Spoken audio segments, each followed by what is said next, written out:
মারাত্মক রোগ monkey pox বা অ্যামপক্স নিয়ে বাংলাদেশে উচ্চ সতর্কতা জারি করা হয়েছে বলে জানিয়েছে স্বাস্থ্য মন্ত্রণালয়। যদিও এখনও দেশে কেউ এই রোগে আক্রান্ত হয়েছেন বলে শনাক্ত হয়নি, তারপরেও মাঙ্কি পক্সের লক্ষণ দেখা গেলে সন্দেহভাজনদের দ্রুততম সময় স্বাস্থ্য অধিদপ্তরের হটলাইন 16263 ও 10655 নম্বরে যোগাযোগ করতে বলা হয়েছে। শনিবার 17 আগস্ট স্বাস্থ্য অধিদপ্তর থেকে পাঠানো এক সংবাদ বিজ্ঞপ্তিতে এ তথ্য জানানো হয়েছে। মাঙ্কি পক্সের সাধারণ লক্ষণগুলোর মধ্যে রয়েছে জ্বর, মাথা ব্যথা, পেশি ব্যথা, পিঠে ব্যথা, দুর্বলতা, ফোলা লসিকা গ্রন্থি ও ত্বকের ফুসকড়ি বা ক্ষত। এরই মধ্যে বিভিন্ন দেশে বিশেষ করে মধ্য আফ্রিকায় ছড়িয়ে পড়ছে রোগটি। এ রোগের লক্ষণগুলো অনুভব করলে বা সংক্রমিত ব্যক্তির সংস্পর্শে এনে অবিলম্বে চিকিৎসা সহায়তা নেওয়ার আহ্বান জানিয়েছে স্বাস্থ্য কর্তৃপক্ষ। বিশেষ করে 21 দিনের মধ্যে এই রোগে কেউ আক্রান্ত হয়েছেন এমন কোনো দেশ ভ্রমণ করলে চিকিৎসা নেওয়ার পরামর্শ দেওয়া হয়েছে।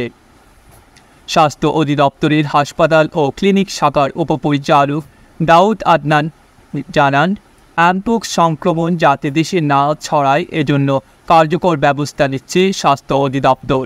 বিমানবন্দর, নৌপথ ও অন্যান্য প্রবেশপথে সাবধানতা অবলম্বনের জন্য নির্দেশিকা জারি হবে বলেও জানান তিনি।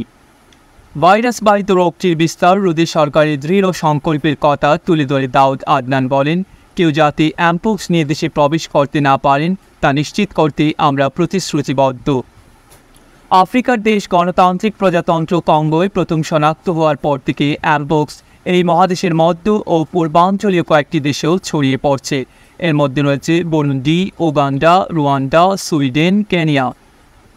শুক্রবার 16 আগস্ট পাকিস্তানের স্বাস্থ্য মন্ত্রণালয় জানিয়েছে দেশটিতে অ্যামপক্সে আক্রান্ত একজনকে শনাক্ত করেছে তারা।